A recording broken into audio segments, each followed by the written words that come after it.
Broadcasting from Cincinnati, you're listening to the Ringside Reporter podcast. All the news from the world of boxing right here. Well, I'm talking to you the way I want to talk to you. Now, here's your host, Eric Lorda.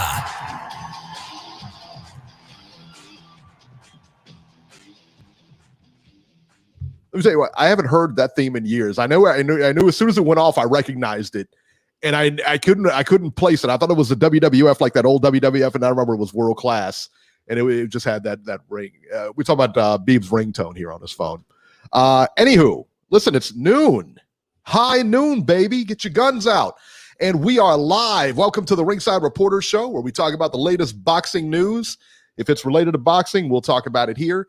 My name is Eric Lorta, and I'm here with my co-host Joe Habib. And we have a great show for you today. And if you want to call in and ask questions, 323-870-3857. And we'll be here till about 1:30 today.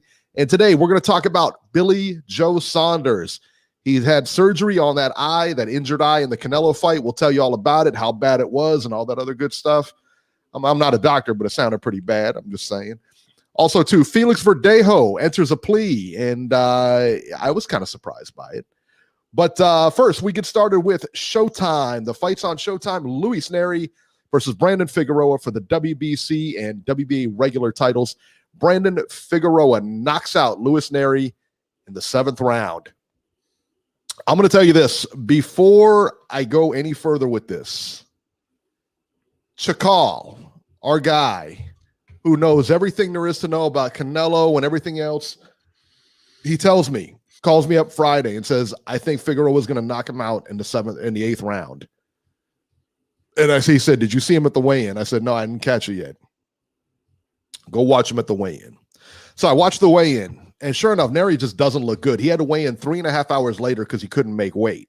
I guess he had officially weigh in 3.5 hours later because he couldn't make weight at all. Weight problems have plagued this guy throughout his entire career, okay? Chakal says, I think he's going to knock him out in the 8th.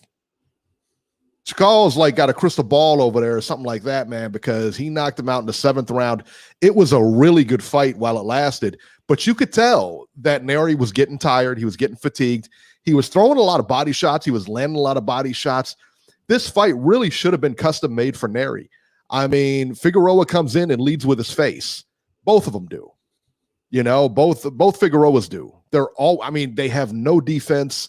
It's always a come forward style. It's always a very crowd pleasing style, but they get hit and hit and hit and hit, you know? So is what it is. 7th round knockout. And ironically enough, I think Figueroa-Nery was ahead on 2 of the 3 cards. He was ahead on my card too by two rounds. But I thought he was winning the fight, man. I thought he was winning the fight, and then I think he just gassed. It looked like, and I tried to go back and I tried to and I'm watching the fight. I couldn't see what shot he hit him with. Oh, I saw later on. It looked like a left hook to the liver. Was that the liver shot? It looked like a left hook. He hit him like right here, like under the chest, like right in the solar plex region. You could really see it. Yeah, that was a shot that put him out. Yeah, it rattled his rib cage, bro. It was legit. Wow, it was legit. Because it looked like it was a delayed reaction, and then as I'm watching it, it looked like he swung a left to the body, and it looked like a delay, and he went down. Yeah. I don't know. The replay showed it. The replay showed it because you couldn't see it real time because it's like his arm was blocking it. It was the solar plexus, hit him right right under the chest and top of the rib cage. He looked like he was in pain. I mean, it didn't look like he was gassed. It looked like he was in pain. Yeah, so there's a big difference, you know. The thing is this: the punch was a perfectly placed punch. It probably would have taken anyone out, but you could see in the 6th round, the tide was turning without question. He was getting tired. Chakal had told me the same thing he told you, and I said I think the skill gap is just so great in Nery's favor that everything that you're saying would not be a factor. I apologize to all the Beating with Odds with Beeb subscribers who asked me how to. I told everyone to take Nery. Money. I told everyone to take Nery by the KO proposition. So I'm going to be a man and tell the truth because that's what I do here. Beeb contributing to homelessness. Well, I mean, look at all the other picks that we got right. We took a bath on the farm. You know, you took a bath on this guy, and now look at him. We took a bath on the Canelo fight too, because I picked Canelo by decision prop. We lost on that one, but I would have thought Canelo by decision too. So but we had a couple good wins before that. So we got to take our licks every now and then. But at the end of the day, I can't determine exactly why what happened. Obviously, it was as a result of what Figueroa did. All credit to him. He was taking the shots. He was getting hit clean, but he was walking through them. He was walking through them like they were like candy. Right. You know what I mean? I mean, he could take a shot. I mean, he could take a shot, man. So here's the problem. When you have two guys that decide we're going to fight in the phone booth and they're hitting each other at will, and definitely Nery earlier on was landing more shots, and it looked like he was landing the better shots. But here's the thing. He had to exert a lot of energy. And when you're exerting a lot of energy, even though you're hitting the guy clean and he still keeps coming forward at you, you have to take that much and use that much more energy just to fight that guy off you, because he did not stop coming forward. He put a lot of physical pressure on Nery. And even though Nery was still able to hit him as he was coming forward, still was outworking him, Figueroa was every now and then landing a good shot himself. And for whatever reason, whether you want to say that Nery had a hard time making weight, so that affected his punch resistance, it affected his conditioning, it affected the way he was able to deal with the pressure. At the end of the day, Figueroa still had to make weight himself. He's a taller guy, so I'm sure it's not easy for him to make weight. So we got to, extend that same level of courtesy to him. And we he took the shots. So he's a type of guy where he's just a very rugged, strong guy, and he's big for the division. So he may always have that punch resistance. He may always be able to impose his physical size and strength and pressure on guys. And it's up to his opponents to be able to deal with that and fend him off. But nevertheless, I can't say with 100% certainty that the weight was the full cause of Nery having the issues dealing with Figueroa as that fight were on. But one thing I can say unequivocally is that sixth round, definitely the tide was changing, and it changed immensely. You could see that regardless if he was up after six, that next six was going to be a tough six for him. Oh, yeah. And he possibly would not have been able to fend off Figueroa. Listen, man, I don't want to hear any weight issues. I don't want to hear any weight issues. He has weight issues constantly. Yeah, I mean, he's got weight issues constantly. So the fact that he was undefeated. So the fact, listen, if you couldn't cut the weight or you couldn't drop the weight for this fight, because it wasn't like he was overeating. I mean, you've seen him. I mean, the guy's, he looked emaciated. He did look emaciated, looked very drawn, and he looked bad. He looked bad at the weigh-in. There's no question about it. I'm not going to. I can't gloss over that. Whether or not we're going to use that as an excuse, you got to understand. He came from 118 to 122. So it's like every time he's not big enough to go to 126. He would not be able to do it. So at some point we got to figure this out. I mean, I'm sure that's your point. I don't want to put words in your mouth, but it's 100% my point. And if you guys can't get the right nutrition and everything like that to get him to the weight he needs to be, then that's on you. Maybe you need to call it a day or whatever. I don't know what to tell you, because that's the thing. I mean, you have to come in. Listen, the other guy had no problem. I'm sure the other guy struggled. That's what I'm saying. Anybody fighting that weight is not walking around at that weight. Well, just look at what I mean? Yeah, just all you have to do is look at Figueroa's frame. He's got a much bigger frame than Nery, and if he's able to do it, then you would have to imagine and suspect that Nery could do it too. Absolutely. And the other thing I don't want to hear about, because the weight factor wouldn't have played a part until later on in the fight, like it did. Okay, if you were going to go that route, Nery hit him with some flush, solid shots. I mean, real solid shots. And Figueroa didn't go anywhere. Figueroa walked right through everything he had. Yeah. So I mean, listen, man, the skill gap was, clearly, like I said, man, I thought the skill gap was there just like you did, but hey, listen, man, you have to come with the entire package. Sometimes skills just don't do it. You got to have the, you got to have the cardio. You got to have the, you got to come in shape. You got to come in, hey, look, man, there's a lot. And even if you come in with 100%, things still go wrong. like you get hit in the body. That's not pleasant. So great win for Figueroa. Stephen Fulton apparently is going to be next for him. I think Stephen Fulton walks him. I think Stephen Fulton is too skilled, but I think Rais Aleem beats everybody. That's my man at that weight class. That's my man too. He's the best boxer in the division right now. But here's the thing. Far. But here's the thing: when you fight this Figueroa kid, you're gonna have to walk through fire to beat him, because he's gonna come with the pressure. He's gonna come with the heat, and you're gonna hit him with everything but the kitchen sink. I think Aleem matches up much better with him than Fulton does, because I think Aleem's arguably the hardest puncher in that division. Right, in my opinion, I could be wrong, but in my opinion, I think I believe Figueroa is a volume guy. Yeah, he's a volume guy. I don't believe he's a one-hitter quitter. I believe he's a volume guy. Not at all. So that's interesting. The Fulton fight could be interesting too, because like I said, Fulton moves a lot. He's not a big hitter. He's going to have to expend a lot of energy. He's going to have to expend a lot of energy. So he can. His style, let me tell you what, Fulton's style matches up great with Figueroa's style. But Figueroa's style matched up great with Nery's style, and we saw what happened. So that's what I'm saying. So at the end of the day, yeah, man, you're still going to have to fight this machine off. Yeah, and he's not an easy out. I'll tell you that. He's not an easy out. Not an easy out whatsoever. I'll tell you what, how exciting is this division now? I mean, really, like how exciting is this division? Yeah. I didn't expect what I saw last night. I thought Nery was going to get him out of there. I mean, Nery's got power. I mean, he's got crazy power. Yeah. And now he's out of the picture. So now you got these other three guys, and you got a bunch of guys. That's the division right there. Yeah. That's the division. What is Inoue at 118? 118. Imagine if he goes up there, forget about it. Man. Stop it, man. Forget about it. How awesome would that be, right? Yeah. It's crazy. That would be great, man. All right, there were two more fights on this card. Danny Roman versus Ricardo Espinoza. Roman wins a unanimous decision, 98-92 twice and 97-93. Beeb, any thoughts on Roman in this fight?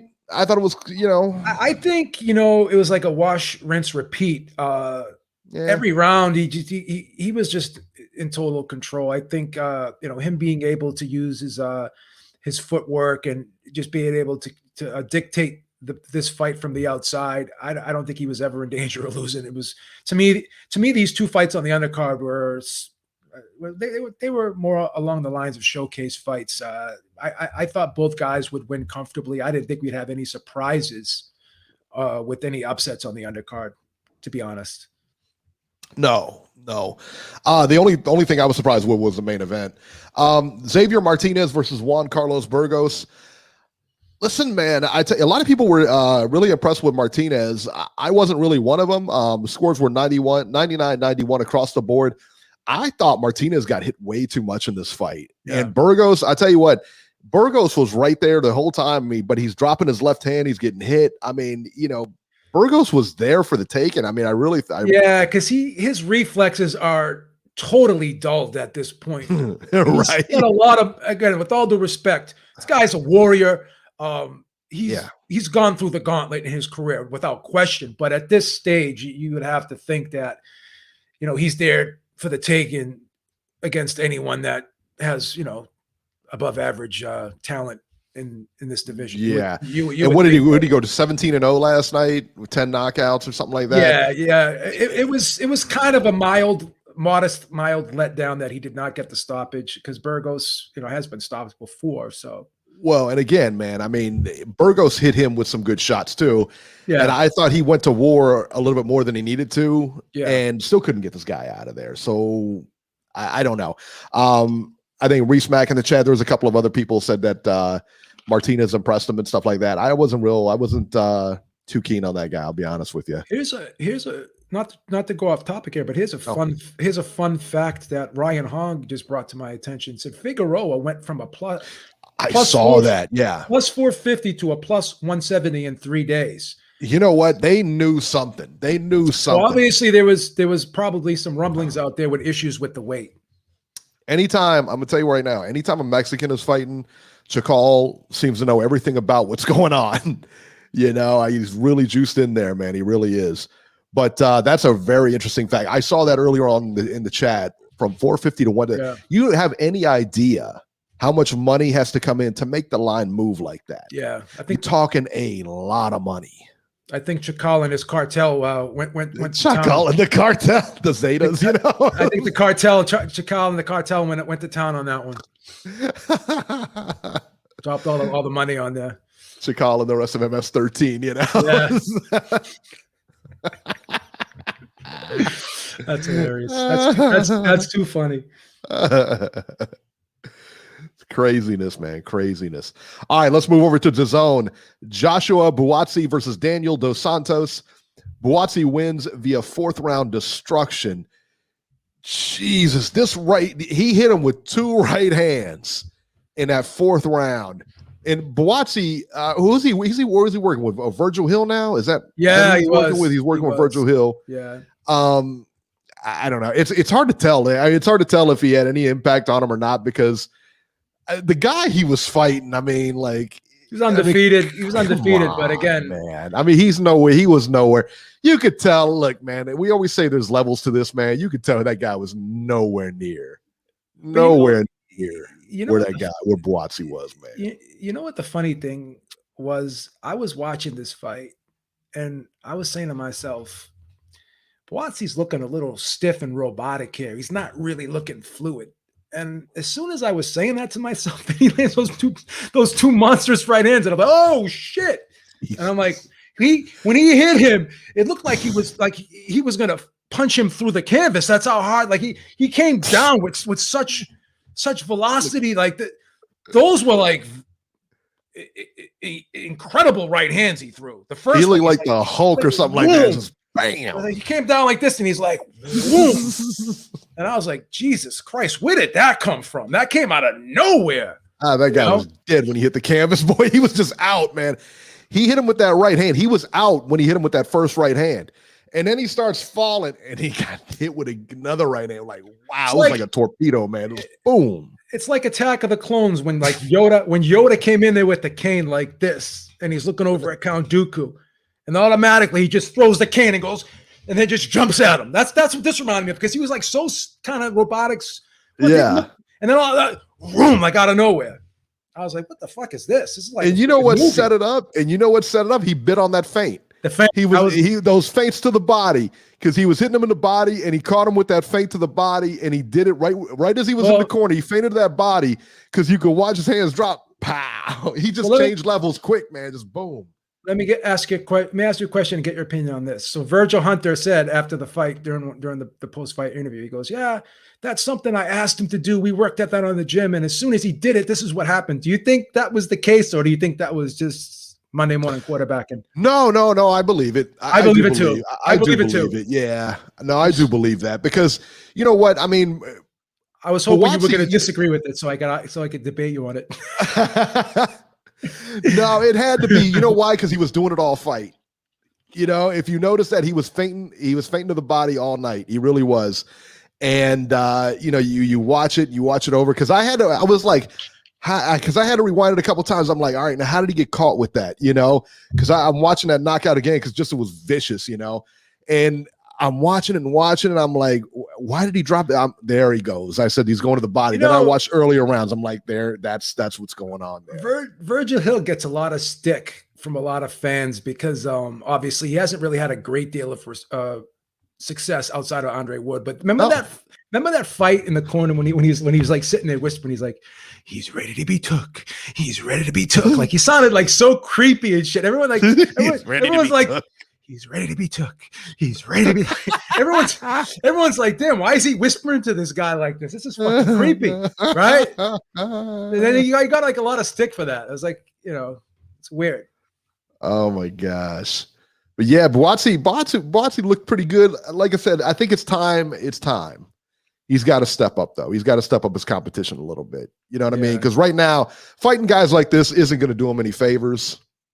You know, you've kind of exhausted all that, all the favors you could do for yourself. You know what I mean? Because you've got your confidence now. We know you can hit. We know, you've had a lot of experience now. Now it's time for you to step up a little bit.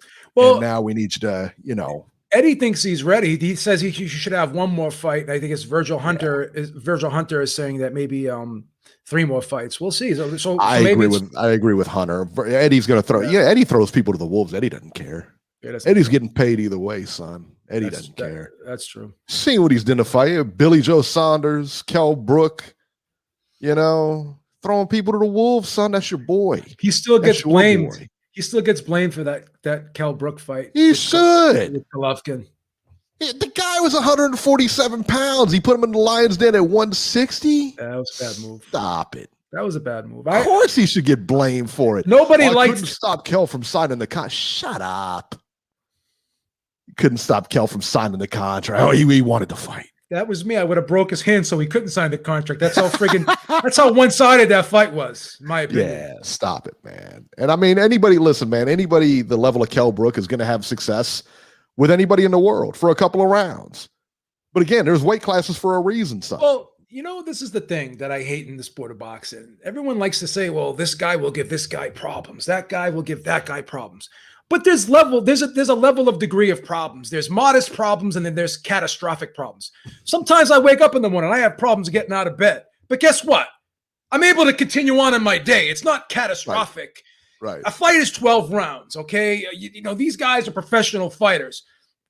There's no such thing as when you put 2 guys that are at a high level, there's going to be flawless victories. That's a term that D-Star likes to use, the flawless victory syndrome. When they see a guy lose a round or get hit with a punch, automatically this guy's having Mortal problems. Kombat, yeah. This guy's having problems. I mean, it's a fight. If you're not having problems, if you're not having problems, then guess what?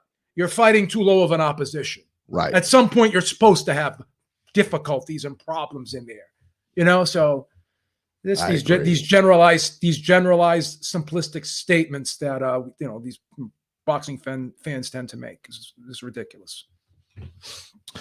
All right, let's get to our train wreck of the week this week. It took place in Germany, and Suleiman tweeted us and wanted us to talk about this fight because originally I wasn't even going to talk about it because it was such a nonsense fight. Don't be xenophobic. This guy's the best Lebanese heavyweight fighter in the history of the sport. Lebanese, baby. Is he Lebanese? He's Lebanese, like the Beeb.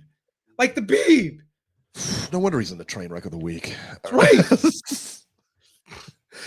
Manuel Char versus Christopher Lovejoy. Char, who hasn't fought in 2 years, but is still somehow considered the WBA regular champion, heavyweight champion, wins by second round KO over 302-pound Christopher Lovejoy. Now, listen to this. Lovejoy was 19-0 with 19 knockouts coming into this fight. I think we know what kind of opposition he was fighting. Listen, if that guy can get 19-0, can you imagine what we could go? We could go 27-0, 30-0, 40-0 with the right management, the right team, buddy. Listen, I got my matchmakers. I'm thinking of making a comeback. I got my matchmakers out there scouting all the middle schools in the city of Revere. I'm going to build up a 30-0 record myself, too. How's that? I would scale that back to maybe like early middle school or elementary because some of those kids are big in middle school. They are. Some of those guys are getting bigger, man. They're not getting smaller. Tell you that. To the high school kids, Jesus, the football players, my God, they're huge now. That's true. All these guys. But, so the Char hasn't fought in 2 years. He didn't look that great. Listen, man, the guy was 302 pounds. Wow. 302. There should be a weight limit. No, there is. The UFC puts 265. That's the weight limit. Yeah. Because come on. Yeah. This guy wasn't in shape to fight. He looked awful. I don't know how he got 19 bar fights. I don't know. Maybe he's the toughest guy at the barbecue. I don't know. But how in the world he got a title shot? How in the world, Manuel Char still has a title to give somebody a title shot? I don't know. Can't stop Lebanese people, man. Can't stop us. We'll find a way. We will find a way.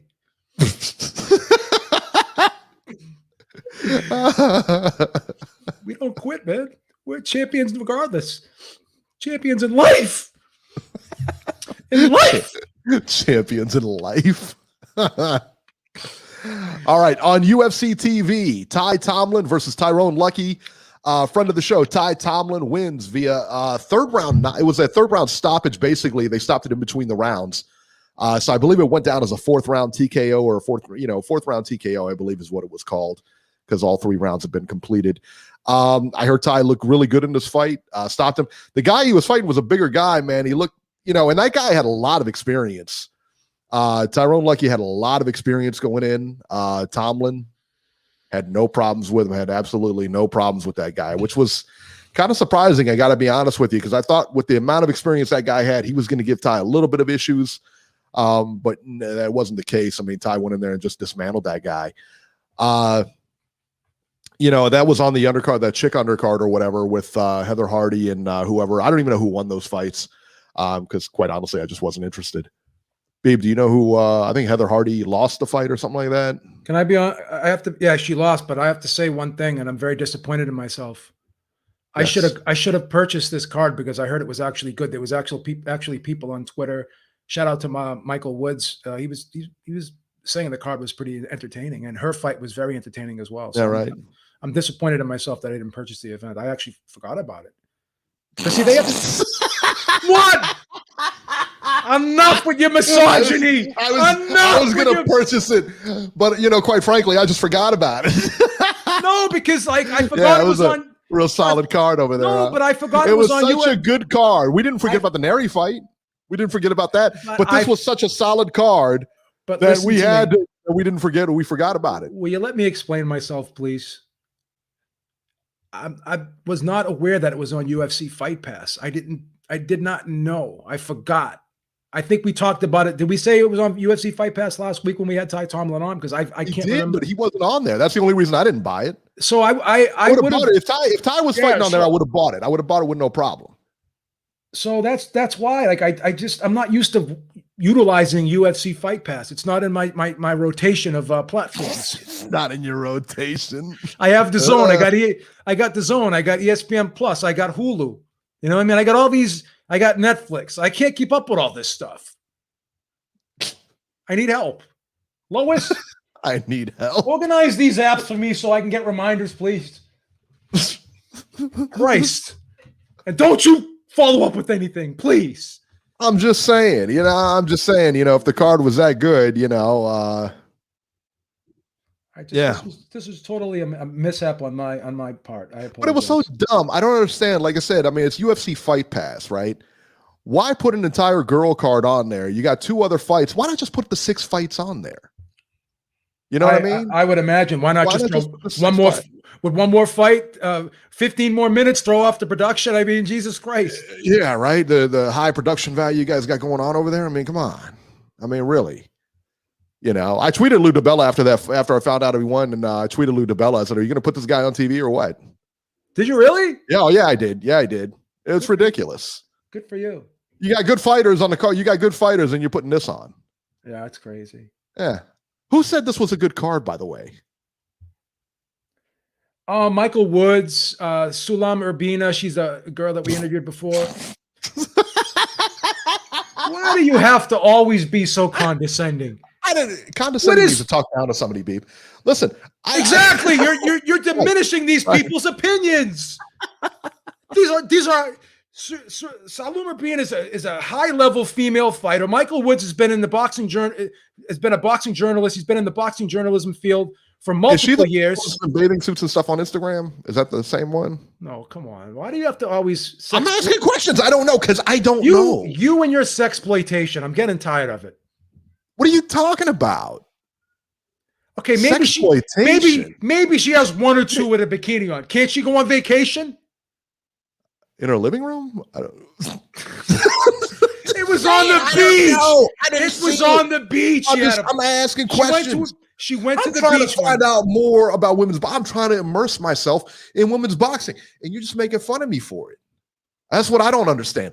That's what I don't understand. Like, I try to get involved in this stuff, and you're just like, you're just hating on me. I don't get it. She has some photos of her in a bikini at a beach, which is totally acceptable.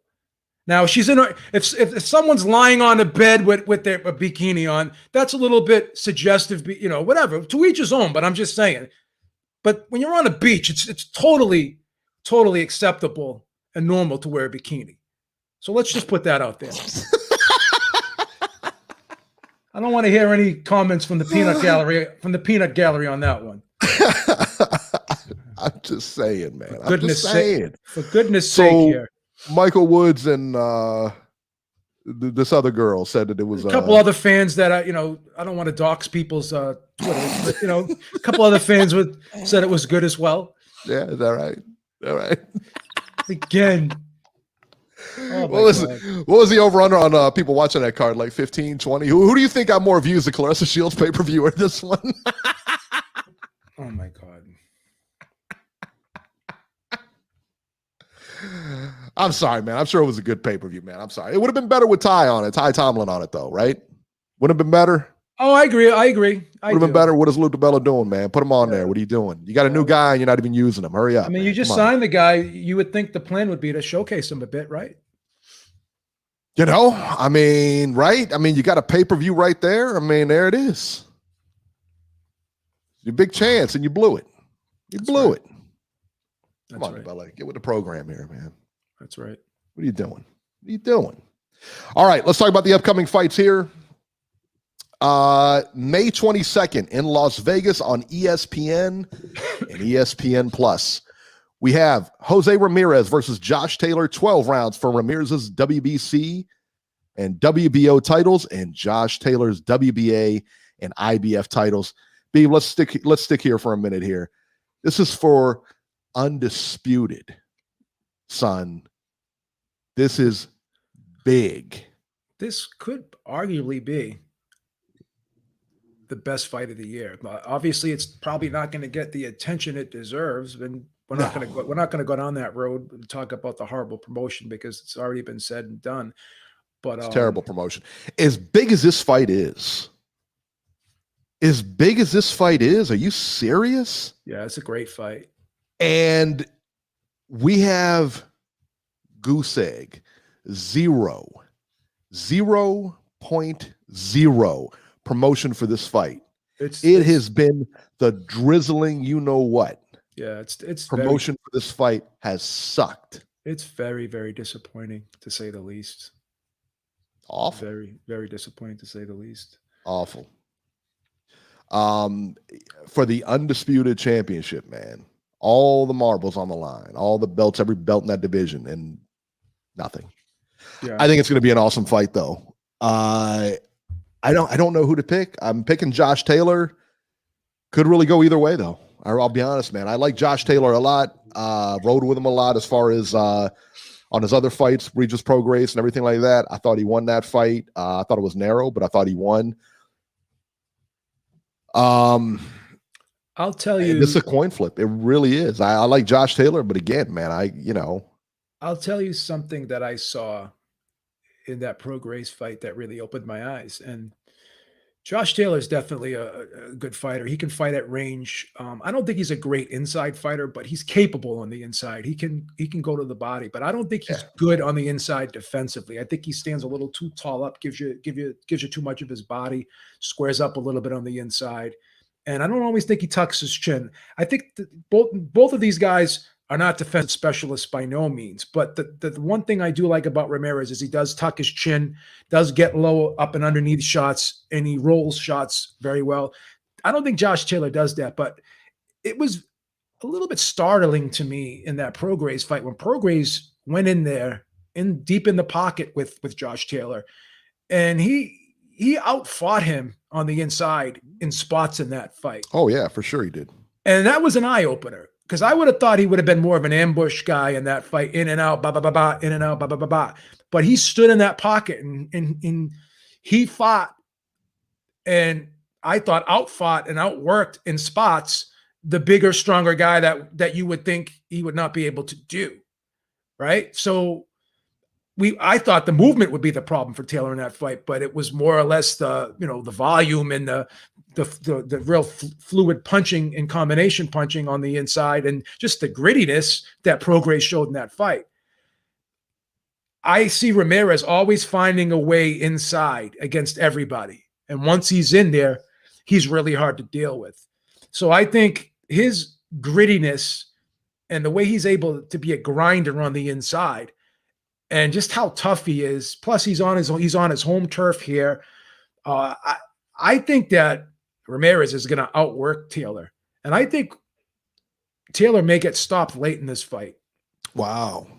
I think he's going to get worn down in this fight. I think just the sheer volume that Ramirez is going to bring, the pressure, and his pinpoint accuracy with that body punching, I think it's going to be a problem. I think the inside game of Ramirez is going to give Josh Taylor a ton of issues in this fight, and that's what I believe is going to actually win him the fight. So I'm gonna go with Ramirez in this fight, maybe 10th or 11th. I'm going to say 11th round stoppage for Ramirez in this fight. I think Josh Taylor is going to win this with a very, very close decision. I really do. I think that skill wise, man, both guys are really good. I think Josh Taylor has just got a little bit more boxing ability. I think he's a better boxer. He's better on the outside. He's a little more versatile. I think what I'm waiting for is to see how he handles that pressure. Yeah. That's what I'm waiting for, because he had to learn something from that Pro Grace fight, and Pro Grace got on the inside on him and everything like that. You noticed that too, right? Yeah. Yeah. So I think he's got to learn something from that Pro Grace fight. I think you're going to see a better version of Josh Taylor. I mean, every fight he's got to get better, right? I mean, you got to learn something from every fight. I mean, you would hope anyway. This is a good fight, though. I mean, it really is. There's no two ways about it. This is a really top-notch fight that's not being promoted at all. So there you go. It's horrible. Awful. On the undercard here, Jose Zepeda versus Hank Lundy. How big of a star? You say this all the time. You say it all the time, and you know what? I cannot put up a good argument against what you're saying here. Drives me nuts. It just absolutely drives me nuts.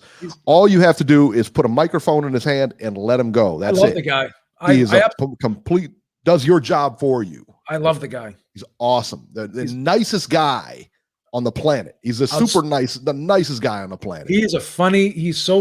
He's awesome, man. He's just witty. He's very witty, and he's funny, and he's just a real engaging person. He draws you to him, like he's a captivating type person. It's hard to not like the guy.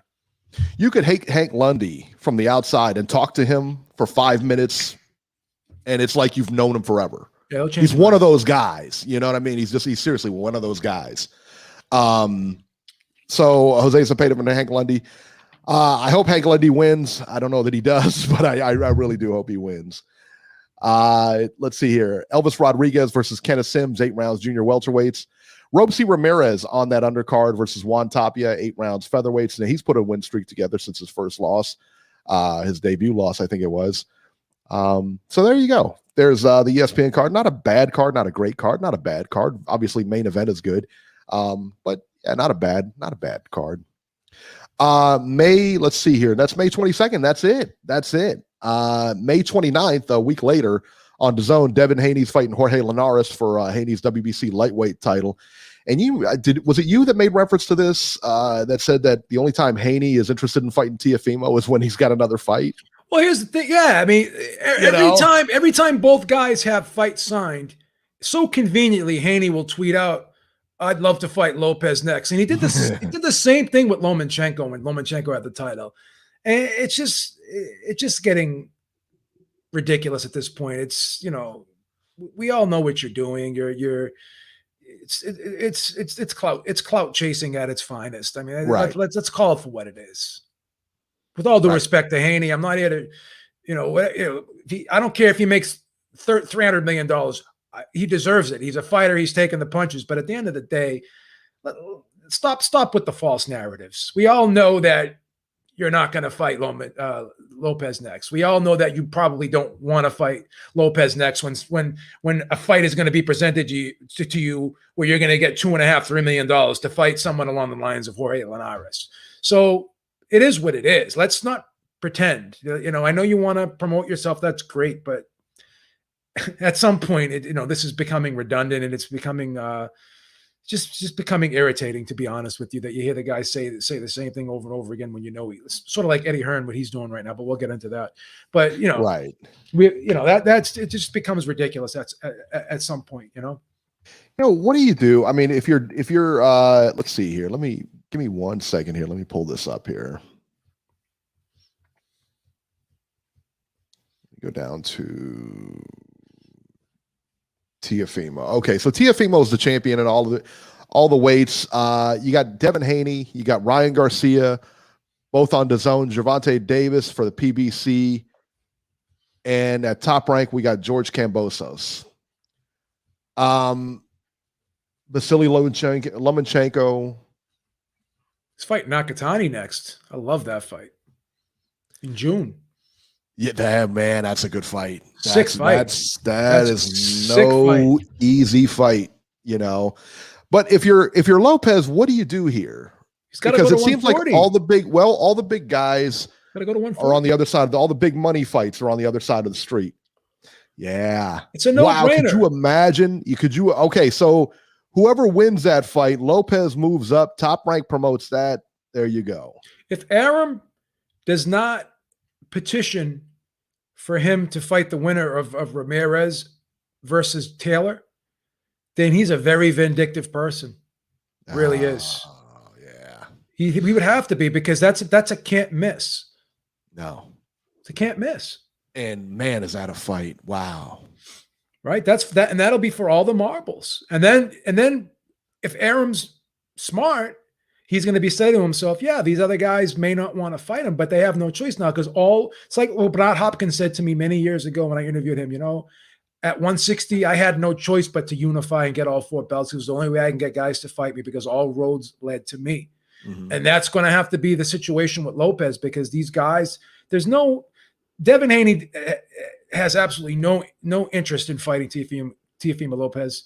And, neither does Ryan Garcia. So let's just be honest about it. Behavior is proof, right? You can't. Yeah, and listen, Ryan Garcia is not going to fight him. Devin Haney's not going to fight him. Doesn't seem like he wants to fight him. You can call out his name all you want, but listen, you either want to fight or you don't want to fight. Yeah, it's not going to happen. It's just not going to happen. Behavior is proof. Behavior is proof. And not to mention, not for nothing, he does have fights left on that Top Rank contract. How many? I don't know. But this Triller, I don't know if the fight with Kambosos counts with that Top Rank contract. I don't know. But I know he wants out of Top Rank. So the only way to get out of it is to keep fighting Top Rank guys. So it is what it is. I mean, here's the thing. Don't get out of it before you get that Ramirez Josh Taylor winner. You know what I mean? Oh, wow, right? That would be a smart That's move. Huge. Shout out to D-Style. Thank you so much, brother. He says, y'all caught me off guard with the time. He said, shout out to Ringside Reporter podcast. Yeah, so we, now that summer's coming, there'll be a couple of days during the summer, maybe 1 or 2 days, 1 or 2 times during the summer. We'll have a noon show, or we may have to go Monday or something like that. Yeah. Just, not very often, just 1 or 2 days here and there, just with the summer with vacations and everything like that. Because, the lavish lifestyle I lead, listen. Well, plus we at Beeb Industries, we negotiated your contract where you had you have some leeway in when these shows are going to happen. So absolutely, which I appreciate. I love talking to the boss over at Beeb Industries. That was part of the benefits package that we alluded to you. So absolutely, and I think in a couple more shows we're going to have to renegotiate my contract. I think there's a lot of we're gonna give stipulations and everything I want to put in there. Please. We're going to give you some stipends. We already have that. We already have that in the works. We already have that. Chandler M says, I can see the fear of the pie challenge in Eric's eyes. We had a pie bet last week. I don't know what it was for though. What was the pie bet for? Do you remember? I don't even remember what it was. I'm gonna make a pie bet with the whole entire chat. that Joshua Fury does not happen this year. He's still on that. Noon show should go to purse bid. That's right. We got FC Cincinnati playing today, man. We got them playing at 4. I got season tickets heading down, man. Gotta get your soccer game in, bro. Gotta get the soccer in, man. There you go. All right, let's talk about the news and rumors here. The Canelo aftermath, man. Let's talk about this, man. Billy Joe Saunders suffered a fractured orbital in that fight, which they kind of knew right away. What was it broken in 3 or 4 places or something crazy? 3 places. I mean, just shattered. I mean, it's just what a mess. He's probably got that steel thing on his eye, like that one comic book hero or whatever. I don't know. he looks like Cyborg, actually. Yeah, that's what it. Yeah, that's what it. Yeah. Or Kano from Mortal Kombat. Remember That's it. It was Kano. That's the one. He had that metal face or whatever, like half a metal face or whatever. You know, yeah, not good, man. Not good, man. He busted his face, man. Like literally broke his face. He got jacked up, bro. Jeez, that's a rough way to go, man. After all that stuff, you know, and the thing is, like, the worst part of it was he got on Daniel Dubois for quitting. He got on all these guys for quitting and stuff like that. And, you know, listen, man, it's the referee didn't stop the fight. You know, your corner or your corner stopped the fight. All I know is that when the fight was stopped, I didn't see, you know, a whole lot of, hey, no, don't do that. I'm a lot of protests going on. And listen, I don't care. I don't care. Because I know I ain't coming out if I got hit with that shot, son. You know, I know I'm not coming out. So listen, man, but it's tough to criticize people and then get the same thing done to you, and then you do the same thing. Yeah. You know, it's that's a rough way to go, man. So yeah. I don't think nobody really blames him for doing what he did. I think they blame him for all the trash you talked about the other fighters who got the same thing done to them, and they you know, they did the same thing. So what did you say that Dubois had a orbital? He had a fractured orbital in the Joe Joyce fight? Dubois had a double fracture, but he also had retinal bleeding. So he was told by two medical professionals that if he did not stop when he did, that he would have had possibly double vision for the rest of his life. Double vision in that eye for the rest of his life. You know what they also said? They said that because the bone was broken, the fragments were going around. He could have had permanent nerve damage due to the bone fragments damaging the nerves. Mm-hmm. And also they said his eye could have fallen back into the sinus cavity of his face. And that would have been extremely problematic because the bone is holding the eye in place. And obviously if the bone's not there to hold the eye in place, that eye can go anywhere. You could tear that's a recipe for a torn retina right there, because your eye is going to be being pulled. The retina's in the back. The retina's in the back of your eye, and if your eye is being pulled and moved in directions where it's going to cause friction in the back of your eye, where it could tear, you're going to tear your retina. So he had retinal bleeding. So Dubois was just as bad as Billy Joe Saunders, if you think about it, because he suffered his injury in the third round, and he continued to fight for 7 more rounds after that. So people are totally diminishing the courage that he showed for going on that additional 7 rounds with that injury. Well, that's what I've been saying this whole time, and I get really kind of irritated with you sometimes when you say that Dubois quit that fight. You know, because I'm like, wait a minute, dude. I was like, you can't say that kind of stuff, babe. I mean, you just can't. Thank God for the internet. Thank God for the internet, because I'm going to make a montage of video clips what you said about Dubois. I didn't say anything about him. I bet on him. I bet on him to win. And yeah, that's why you're so salty. Guy. You know, the public knows what you did. But sitting here listening to you, it just, you know, when you kept saying that stuff, it kind of made my stomach churn. I'm like, and I talked to you about it offline numerous times. You know what's funny about it's not even, I shouldn't say you use the word funny. You know what's disturbing to me is I tweeted out to Teddy Atlas. I asked him a question because him and Ken Rideout always talk about, fighters back in the day did this, fighters back in the day did that, you know, this and that and the third. You know, everybody wants to use their nostalgic comparisons and whatever. Back in the day, we didn't even have planes. I know we want to go back in the day and make a back in the day argument. We didn't have planes back in the day, and we used horse and buggy. We didn't have cell phones. We used carrier pigeons to talk to each other. So does that mean we're not going to move on and progress as time goes on? Just because things were done doesn't mean that they were the right thing to do. If you ask anybody, is it worth losing vision in one eye to go out on your shield? I think maybe at the time they'll say no, but 10 years later, after having to go through life with not being blind in one eye, they'll probably have a different outlook on that. So I asked Teddy Atlas, because he's sitting there, him and Ken Rideout on their show. oh, well, we don't even know if the eye's broken. We don't even know. We need to see an X-ray. So Billy Joe Saunders needs to validate his position to you, who is not taking a punch, who's not in there fighting. You were the same guy that said you were an amateur fighter at one point, but you had to stop because you had a back injury. So you quit then. If he quit, you quit. You didn't go on. He had a herniated disc in his back. He could barely walk, Beeb. Well, I want to see the medical reports like he wants to see the medical reports. How's that? His dad's a doctor. Okay. Dr. Atlas. So then we Maybe can easily. You've heard of him? No, but here's the time doctor. Here's the point I have. Hold other people to the same standard you would hold for yourself. Then the argument is, well, I'm not a professional fighter. That's fine. So put yourself in a stressful situation, okay, where you're laying it all on the line. Doesn't have to be physical. Could be mental. Could be financial. Everyone takes the path of least resistance, okay? Everyone does. Not everyone. Most people do.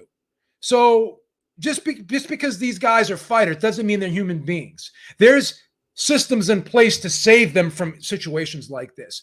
The name of the sport is boxing. It's not beat each other till they go blind. It's not beat each other till we get a friggin' brain injury, okay? At what point do we just say stop? There's got to be a level that we don't go beyond here, in my opinion. So I get sick of people like Teddy Atlas and Ken Rideout and all these other weekend warriors that have all this criticism and use terms like behave like a fighter. What does that actually mean, behave like a fighter? So we have to suffer serious injuries to pacify you, to get your approval that we're tough, that we're macho.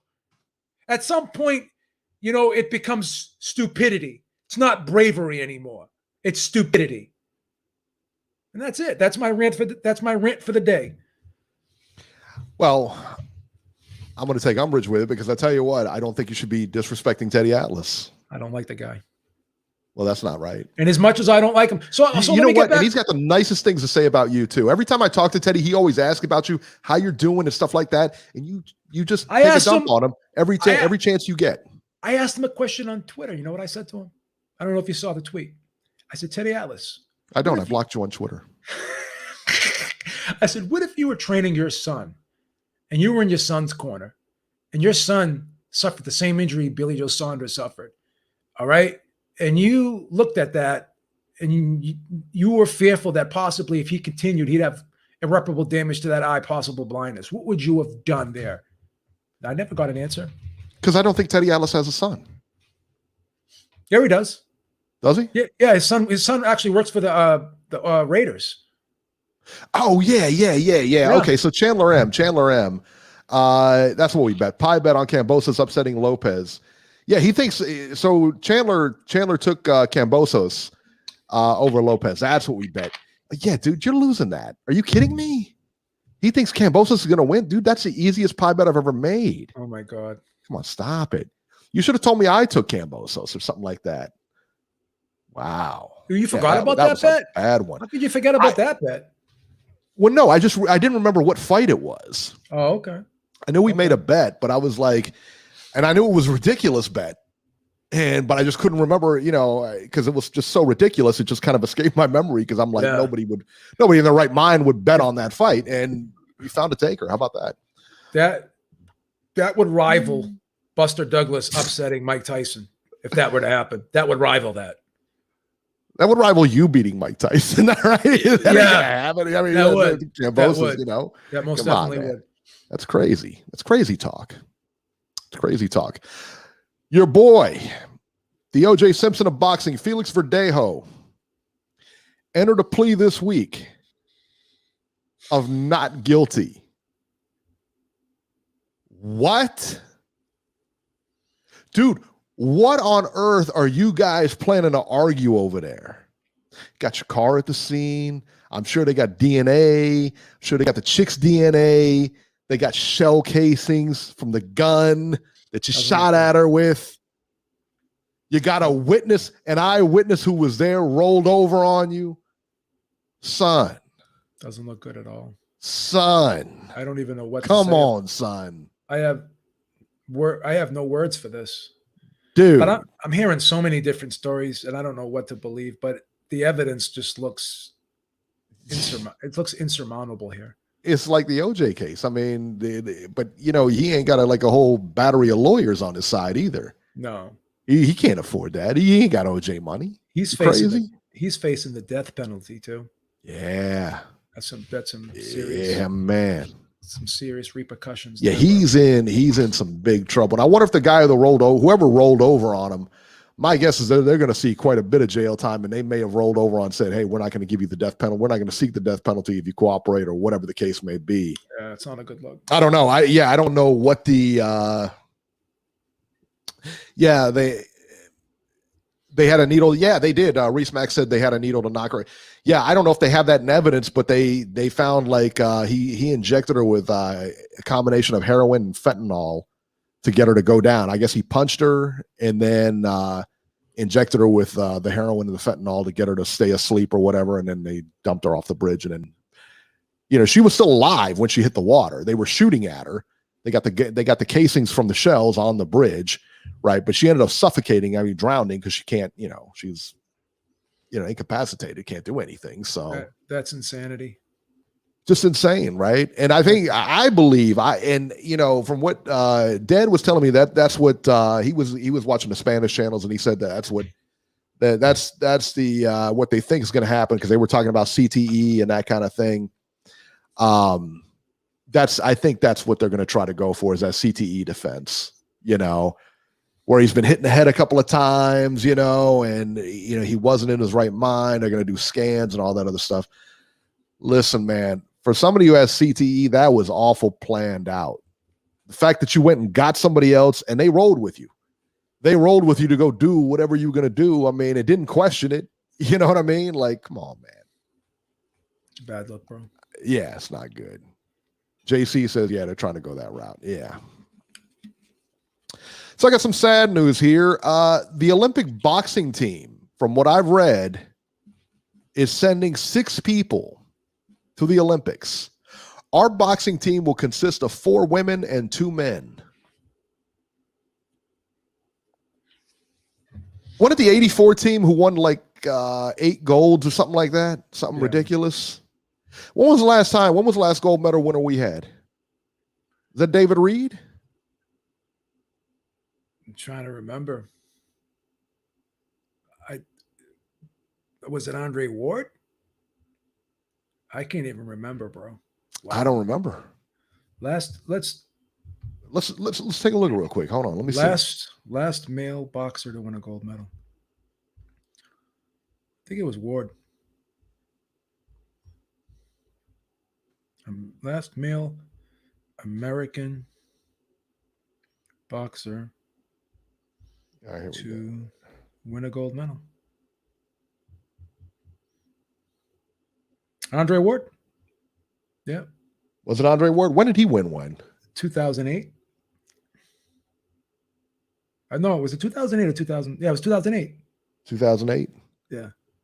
Wow. 2008. Yeah. That's just insane, man. So since 2008, we haven't had one since 2008.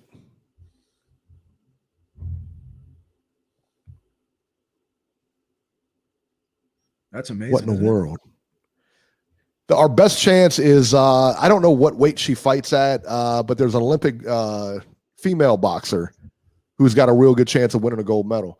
And I'm talking about male boxers. I know Clarissa Shields won, but their division, I got to be honest, man, their divisions aren't that deep. No, they're not as deep as the men's at all. So, and listen, you go there and you win a gold medal. I'll take that away from you. But, listen, man, we're talking about the men's boxing team, who, when you think about that 84 team and then that 78 team, what is going on, man? Well, here's or 76. I'm sorry, 76 team. Here's some things that I've heard. So a lot of these fighters that were considering going into the Olympics because of COVID and the layoff and all this and that, they were concerned that if they didn't go pro now, then their careers would be put on hold, so to speak. So they tried to go pro, and they weren't sure that the Olympics was even going to happen because of COVID. So they didn't want to wait around with the hope that the Olympics was going to happen. So that was one reason that was floated that I heard. Also, I was told by someone in the know that these aren't the final numbers, that there may be a chance that we may get more boxers to go. It's not final. It's not finalized yet.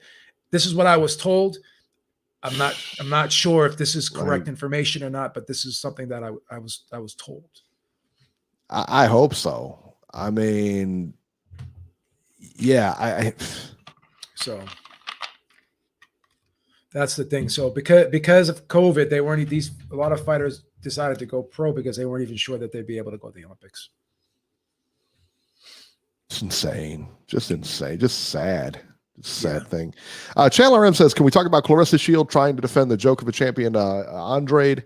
I love you guys, but did he avoid the tough questions when Beeb interviewed him?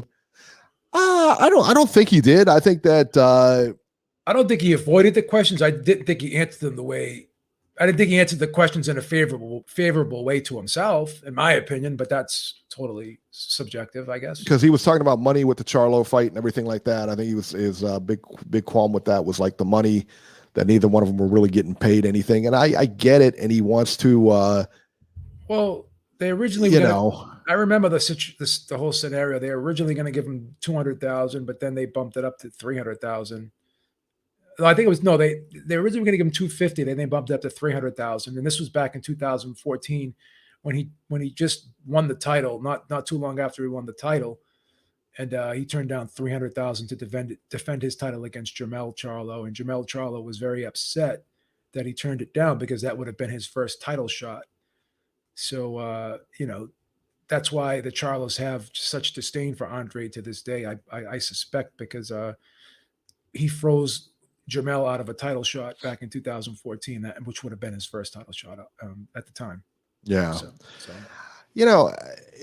So if you guys don't know, Beeb interviewed Demetrius Andrade a couple of days ago. Go check it out. If you haven't seen it, it's on our YouTube channel, ringsidereporterlive.com. Go check it out. Great interview. It was about 20 minutes long, 25 minutes. It's great. He dropped a lot of tidbits and everything like that. So guys, definitely go check it out. It was a really good interview. Then when he was asked about David Benavidez, he started saying, well, David Benavidez is a real fighter, so I got to get paid real money. Then he's like, we could do that, but they have to guarantee me a shot at Canelo if I were to beat him. And I'm sitting there saying to myself, well, they can't really do that though, can they? Because they're not the same, two different promoters. But here's the thing, Eric, and I mentioned this in the interview. So I gave him every opportunity to answer the questions in a more favorable way to himself. Why would you not want to fight David Benavidez if he's ranked number 1 by the WBC? Because if you beat him, you take the number one spot. So why would you not want to do that? Why would you not want to take the guy's number 1 spot? That's my question. So why like it would be close to inevitable and almost impossible for you not to get the shot unless the WBC decides we're going to make the number 5 guy the mandatory, like they did with Brazil in the Wilder situation. But I don't think they would have done that in this case. I don't think they. And then he's like, well, they were on the other side of the street. We could do better business with Top Rank. Eddie's done business with Top Rank before. Yes, but Eddie's also done business with PBC as well. Eddie does business with everybody. Eddie's never had a problem working. I mean, he did Joshua versus Ruiz. That's a PBC fighter. You know what I mean? So the way he answered the questions really just did not make sense. I think the guy needs a PR coach, to be perfectly honest with you, with all due respect. Yeah, I would agree with that. Yeah, a lot of the stuff he was saying was, did you had brought out this fact, and I don't know, I'll be honest with you, I didn't do the research on it. If didn't you say he's never fought a world champion? He has never beat a world champion in his career, but he's also never fought anyone who ever held the world title in their career. If you go down, didn't Marta Rosen hold that title? No, that was for a vacant title. He's never the champion. But I thought he fought. Let's see here. I thought Martirosyan held the title at one point. I don't know. Let me double check if I'm wrong. No, we're looking at Continental. Yeah, we're looking at Continental and stuff like that. Vadas Martirosyan is an American professional boxer. He has challenged twice for a light middleweight title in 2013 and 2016, and once for a unified world title in 2018. He's lost every single one of those challenges. He never became a champion. No. All right. So when he won the title, when Andrade won the title, let's see here. Two vacant fights. To his credit, he was supposed to fight Saunders before Saunders popped positive for that stimulant. But when Saunders got stripped, he ended up fighting Saunders for the not Saunders, but another guy for the vacant title. Vadas Martirosyan might be the biggest name on his resume. It most certainly is. And this is a guy that got knocked out in 2 rounds, with all due respect, by Gennady Golovkin. So when he won he won it against Walter Kotandakwa. That was vacant. The one. Yeah, vacant. It was vacant. It was in Boston or whatever. He was the sub. Yeah. So he won that. After that, his next fight was against Artur Akavov, Maciej Sulecki, Luke Keeler, and Liam Williams. That's not exactly a murderer's row right there. I gotta be honest, man. He has never fought a current or former world champion. Somebody's saying Jack Coquet was a titleist. Let's find out. Let's find out here. If I'm wrong, I will stand corrected.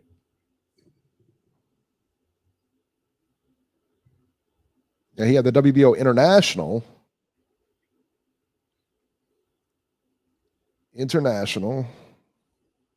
Nope. He's not a titleist. It's not. Wait a second. Yeah, he lost that fight. Yeah, he's not. He was never a world titleist. No. He was an interim WBA interim world super welterweight title. He was just an interim. He wasn't a full-blown champion. I listen, man. I'll give him the benefit of the doubt. If you listen, I always say, like, if you get the belt, you're a champion. So I'll give him the benefit of the doubt. Well, I think he's a titleist. I think he's a world titleist. I wouldn't consider him. I guess you could. Yeah, technically he's a champion, but I would consider him more along the lines of a titleist or a belt holder, to be perfectly honest with you, because he was never ever thought to be the man in the division. Right. Like when he was at 154. We knew he wasn't going to beat Andrade, put it that way.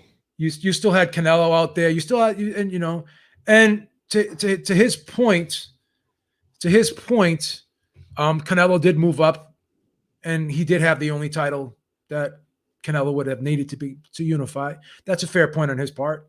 Yeah. But again, like I said, you've never beat a world champion in your life. I mean, who's his resume? And Canelo said, you haven't fought anybody, but listen, I recognize names on his resume, but again, they're not murderer's row here. The biggest you compare name, this with anybody else. I mean, it's not, The biggest name on his resume is Vadas Martirosyan. Right. I would go along with that for sure. And listen, I mean, that's not to say that, he's not a good fighter. He's a great fighter. I mean, listen, you don't get that many wins and that many, he's a good fighter. He's a really good fighter. Go ahead. I was going to say, to be fair, I mean, you can't say that he wouldn't do any worse than Billy Joe Saunders did, right? No, I don't think so. I mean, but it's tough because it's a tough sell. That's a tough selling fight. Billy Joe Saunders, but if you put him in there with Canelo's going to sell anything. So I don't know. I keep going back and forth on it. I'd rather see Canelo fight one of the Charlos. I'd rather see Canelo fight Benavidez or Caleb Plant. Caleb Plant's the one I want to see next. I think that's a good fight. I think that Caleb Plant gives him problems at times, but I don't think Caleb Plant. I think it's going to be that's going to be an uphill climb for Caleb Plant. I don't think Caleb Plant wins the fight, but still got to fight the fights, right? Stranger thing. Hey, listen, I didn't think Nery was going to lose this weekend, so there you go. Yeah. I mean, you still got to fight the fights. And speaking of the guy that Beeb just slanders over and over on every podcast, Daniel Dubois, he dropped trainer Mark Tibbs and picked up Shane McGuigan. Beeb,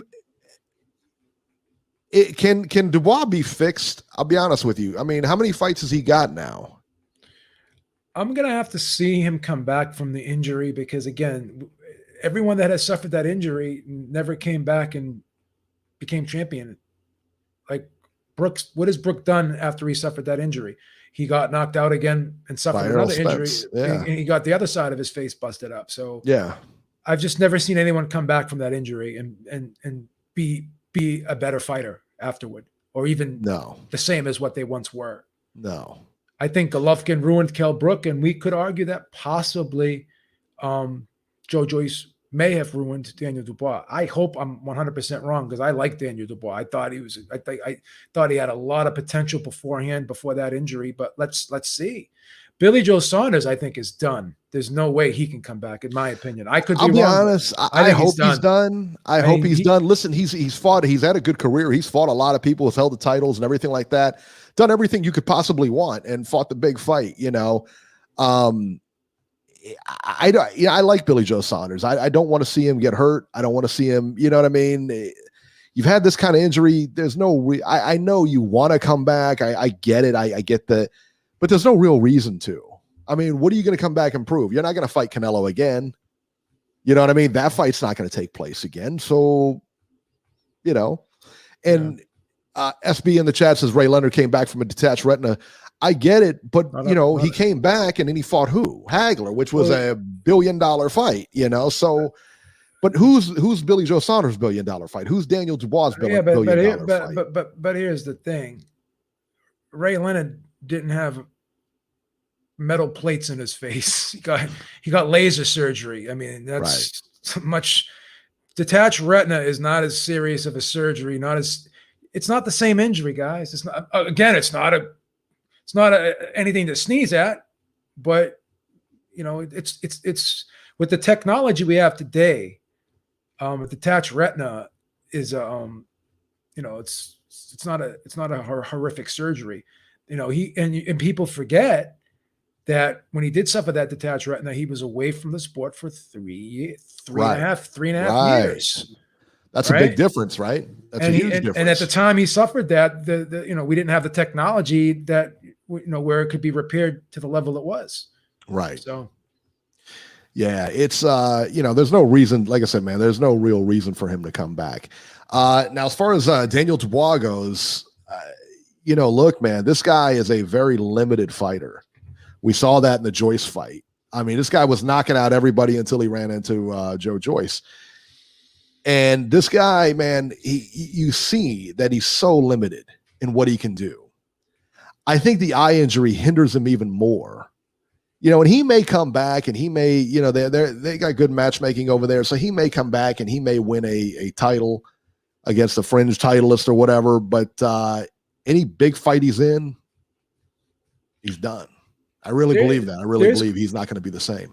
He's got a lot of questions to answer, and I don't think he's going to answer these questions overnight. It's going to just your confidence alone, right? That guy, what's he fighting? Dinu or whatever that guy's name is. That guy may not be that. That's one guy, but what happens if he runs into another Joe Joyce again? That's what we're going to have to. Oh, we got the pattern. We got the blueprint on how to beat the guy. I mean, it's a pretty simple blueprint, so, but you got to have the right guys to follow that blueprint. Yeah, we'll have to see. Can he be champion? Who knows? Even what's his name there? Frank Warren, when asked about it, he said, well, only time will tell. We'll have to see. Yeah. So we'll have to see. What are you going to do, man? It's what were you, now you had talked to me earlier about this, about the Tyson Fury thing, about some money or whatever. Because you've been following the story closer than anybody I know. So Eddie Hearn says that the fight's going to happen. He came out today and said it would be August, or the other day said it would be August 14th. I know you've been watching this like a hawk. So explain to us now what the holdup is. If Eddie Hearn announces it yet again, what is the holdup on this? Well, these were the quotes that I took out of an interview that I heard this morning.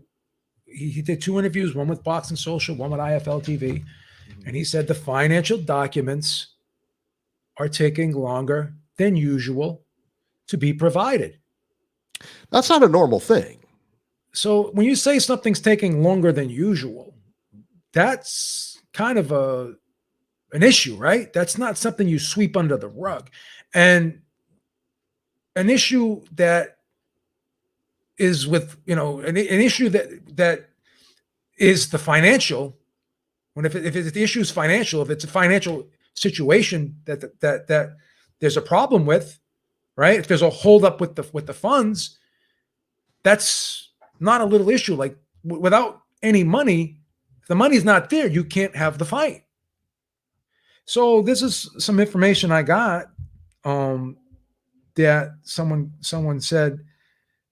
He said, let me just feel I can find this information. Someone told me the other day. So he said the Saudi Sports Commission refused to fund the Fury Joshua fight due to economic difficulties and COVID. This forced Hearn to seek private investors who could be very shady. That's the person put in the description. These aren't my words. He said Aram has had deals fall through to scams in the Middle East. Furthermore, the private investors could be very cautious as well because if they were to stage the fight, they may have to deal with MBS, which further complicates things, but we'll see. So that's the issue. I mean, I guess the original investor fell through, and now they're looking for another investor, or they're working with other investors. So he's saying these are the same people that did the Joshua Ruiz 2 fight, but are they really? Are these the same? Are these the same investors? It may be some of the same people. It may be the same people per se, but he's not using the same investors that these people work with. So maybe the investors that these people work with, they couldn't bring the money to the table. So now these people that he are working with, the people that he's working with, are seeking out other investors. So it's quite clear to me that there's an issue with the funds for this fight. And he's trying to, every time he's being talked about this fight, he's saying, well, we have minor issues that we're still trying to work out. I don't think the funds are a minor issue. That's probably that would be the most important. That would be the most important thing in order to put the fight on. Right. When I think of minor issues, I'm thinking about who comes out first, what size the ring is, what gloves are we getting. Those are minor issues. Those are minor. That's minor. I wouldn't classify an issue with the funds as a minor issue. Only Eddie Hearn would classify the funds as a minor issue, man. There's there's more than meets the eye here that's going on behind the scenes. Yeah. And I know all the Eddie Hearn and Matchroom sycophants don't want to hear this, but again, the truth is the truth. The truth is the truth. Chandler M in the chat said, is asking why Deontay Wilder chose Malik Scott. Listen, I don't know why he chose him, but a video surfaced of him hitting the mitts with Malik Scott. He looked pretty good. I mean, he looked decent on those mitts. He did. That being said, that Mike Tyson video, remember with the 10-second video of Mike Tyson hitting the mitts, and he's explosive as all get out, and he looks great. And then we saw him in the Roy Jones fight. He not the same guy. Yeah, man. Do you think Malik Scott can improve on anything at this juncture in his career? No. In Wilder's career, I don't either. No. But I will say this. I think Wilder Fury 3 happens this year. I think it happens before Joshua Fury 1. And I do think Wilder did have some things going on before the second fight with Fury. I think he had an injury. I think he had a torn bicep tendon. I think that's pretty clear. Do I think he'll win the fight with Fury? No, but I do suspect that he would do better than he did in the second fight. He may possibly last the distance if he were to fight Fury, but I think Fury would win the fight handily and clearly, whether it be by decision or knockout. I can't say for sure if I think Fury would knock him out again, but I think he would beat him again.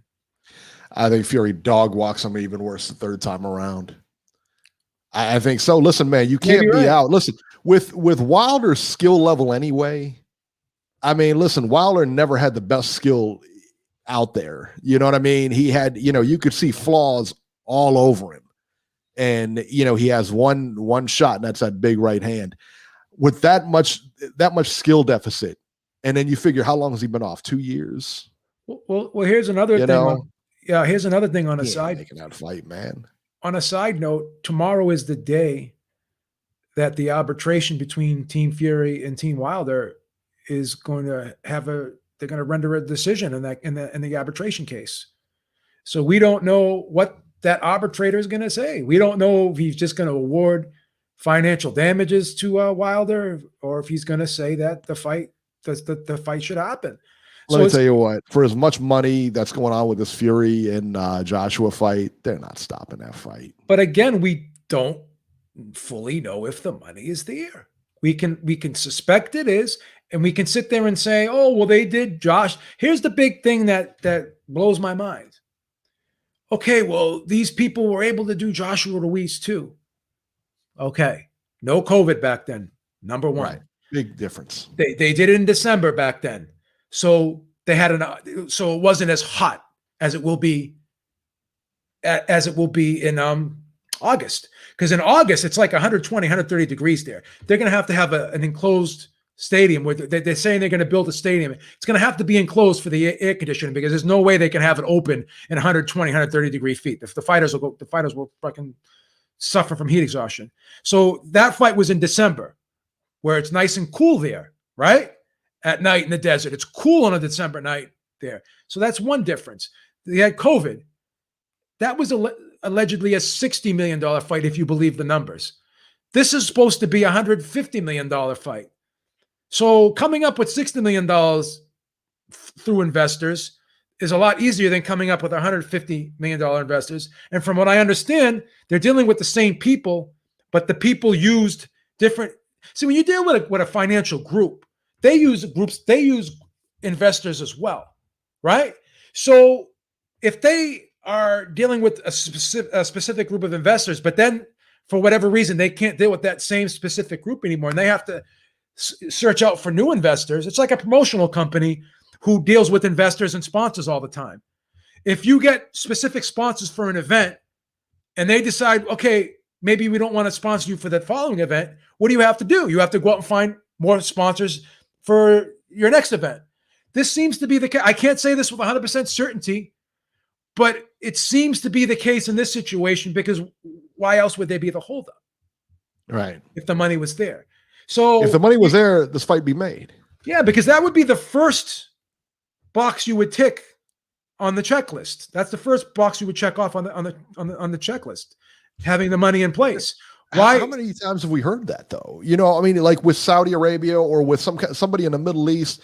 Remember they were talking about that Klitschko fight. They wanted to stage it on a boat or something like that in front of some prince. I mean, and everyone's talking about the WWE has events in Saudi. Yeah, but the WWE didn't get paid too. They had to sue them. They won a settlement from the Saudi Arabian government. So people don't understand. People don't understand when Eddie says he's working with the same people.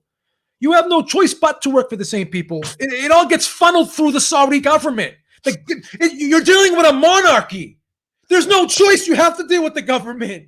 And the government chooses the investors that they're going to work with here. Oh, we're dealing with the same. Everyone works with the same people that deal with Saudi. You're dealing with the Saudi government. It's a monarchy. They run everything over there. Yep. So we're working with the same. Like he's making these statements that are just like totally like vague, right? That are just commonsensical. Of course, you're dealing with the same people because you have to deal. You have no choice but to deal with the same people, right? You have no choice. You're dealing with the government, and the government is the one who's dealing with the investors, and you're not dealing with the same group of investors this time, from what I was told. And obviously there's got to be an issue. It would be told you'd have to be crazy to not suspect that there is an issue going on with the finances for this fight. If he keeps telling you we're waiting for the financial documents to be finalized here, if he continues to say that to you every single week, and he keeps now he's even laughing. Well, I'll tell you next week. He's making a joke of it himself, right? For people to just blindly believe that this guy has it all sewn up, you're just being disingenuous. Right. You're not being realistic here. You don't know. You're not going to go on a limb like me and say you don't think the fight's happening. Okay, that's fine. But can I ask you an honest question?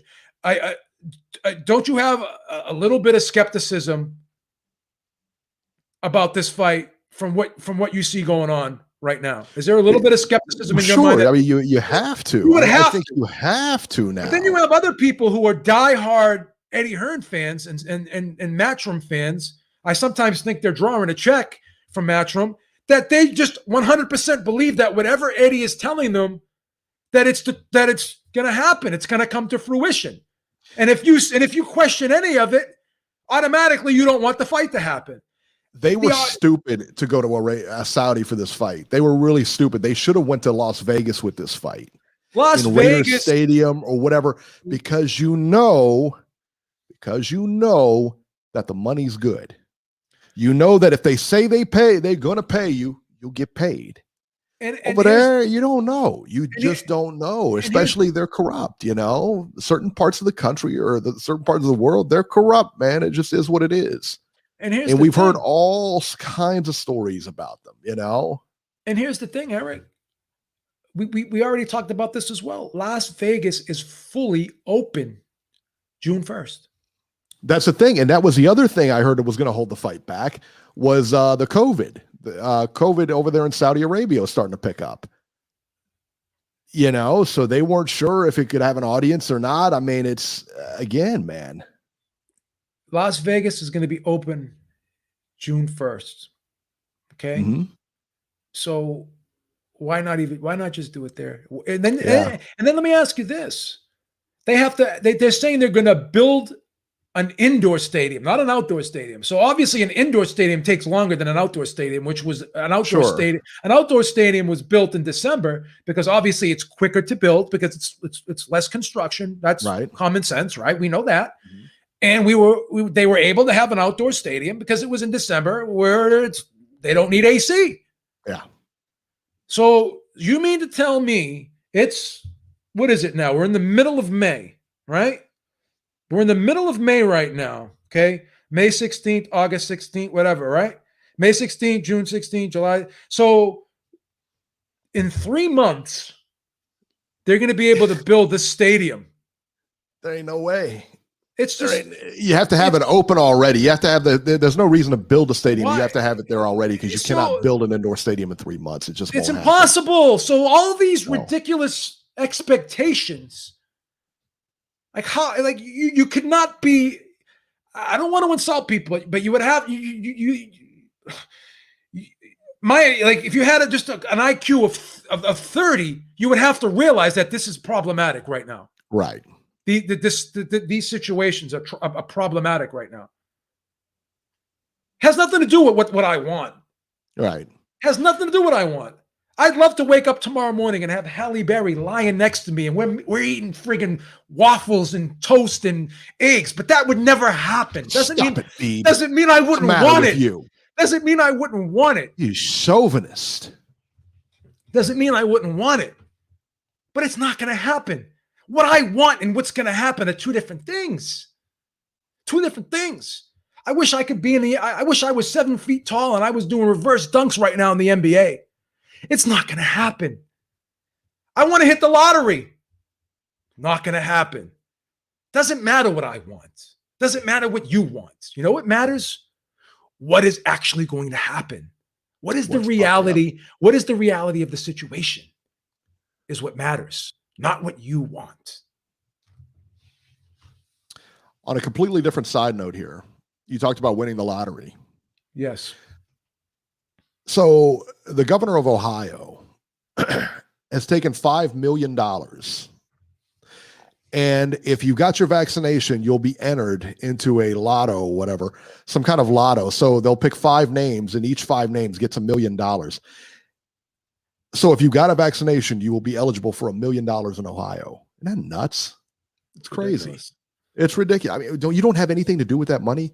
Now, if I win, it'll be a great idea, but I probably won't win. So it's just still a lousy idea. I got in a vicious argument with my brother this morning because he got all sensitive about this because he's getting the PUA, right? And I What? said he's getting the pandemic unemployment insurance, which is Oh yeah, yeah. and this That's is nice. this is what I said to him. I said the latest job reports were very bad because a lot of people who are getting the PUA are refusing to go back to work because they're getting more money to stay home as opposed to going back to work.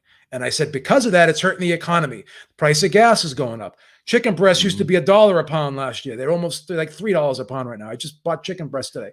The price of wood alone is just amazing. Yeah, it's skyrocketed. So I explained to him that, because they're continuing on with this PUA insurance and they're incentivizing people to stay home, the teachers don't want to go back to work, right? Not all of them, but a great deal of teachers in this country don't want to go back to work. The ones in New York, I believe, in California, whatever, they're fighting against the unions to go back to work, right? So I just told him, I said, this is hurting the economy. Yeah. Again, I hit people with truth bombs. I use data. Right. See, I don't use emotion. I don't use emotion when I have discussions about things.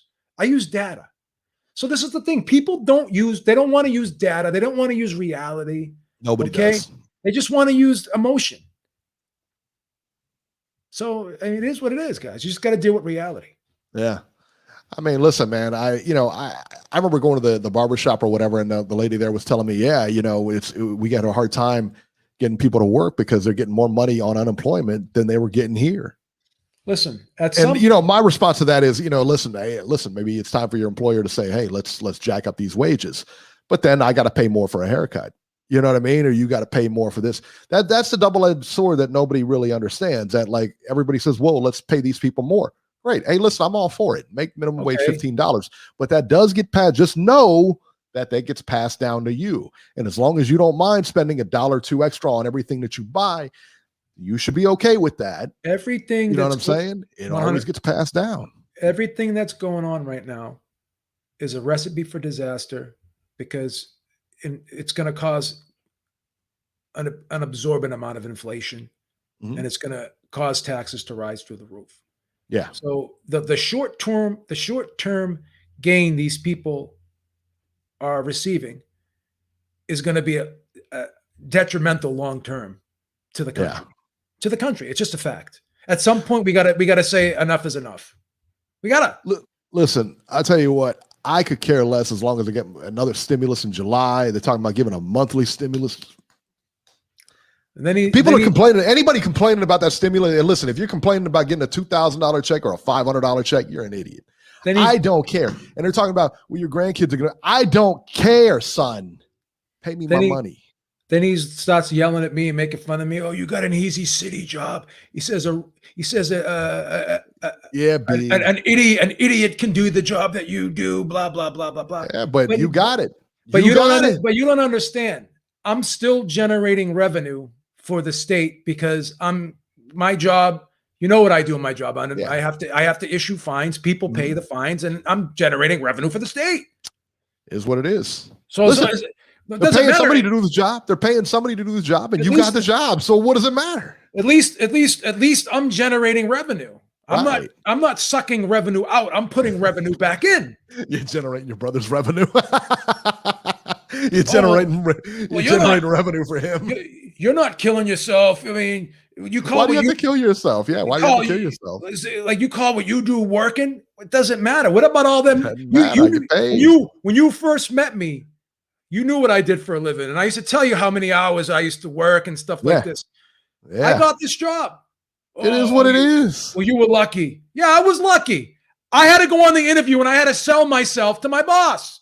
My boss looked at the physical specimen that I was. He saw the attributes that I possessed. 100%. I got this job on my own volition. Yeah. I didn't pay anyone off to get this job. So you had to sleep with the boss. Who cares? I'm sure he was nice to you. Who cares? So that's the thing. People just don't want to look at facts. They don't want to look at data. They want to ignore data. Everyone wants to talk. Everyone opens their mouth and all that comes out is emotion, not facts, not logic, not data. Let's just talk about emotion. Everybody wants that instant gratification. They don't want the delayed gratification. They want the instant gratification. That's why they have to. These people are continuously taking these blue pills instead of the red pill like the Beeb takes. Beeb's medicine cabinet, all his pills are red because I want the truth serum. That's what I want. Is that the Viagra or? Always got to go down that rabbit hole, kid. Did you really sleep with your boss? No, of course not. My boss is a man. We're off air. Don't worry about it. My boss is a man. So you slept with him? No. I am a heterosexual. Did he offer? I mean, did you offer or did he offer? No, how did the deal go down? I am a heterosexual male. I would never do that. So he offered? No. That is incorrect. So if he gave you $1 million, would you sleep with him? No. You tell me. I would never do it. Why would you? No. Okay. About $2 million.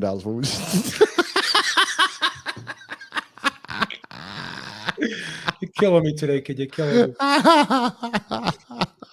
Oh, you're killing me. All right, guys, that'll do it for this edition of Ringside Reporter. As always, you can catch Joe Habib on Twitter at JHabib1 and find our YouTube channel at ringsidereporterlive.com. You can find me on Twitter at Ringside73, and we will see you next week at 7 p.m. our normal time. And hey, man, you guys have a good day out there.